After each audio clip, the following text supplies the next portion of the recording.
கர்த்தருடைய நாமத்திற்கு மகிமையும் பரிசுத்தமும் உண்டாவதாக. கர்த்தர் உங்களையும் உங்கள் குடும்பத்தையும் ஆசீர்வதிப்பாராக. இன்று நாளுக்கான தேவ வசனத்தை தியானிக்கலாம் வாங்க. எரேமியா 1 அதிகாரம் 8 வசனம் பாருங்க.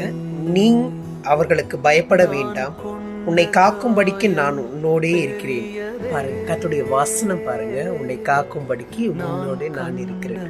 பாருங்க, எத்தனையோ போகும்போது நம்ம வரும்போதும் நம்முடைய பாதம் கல்லில் இடராதபடி தேவன் நம்மளை அவருடைய கரத்தினால் நம்மளை ஏந்தி இருக்கிறார்.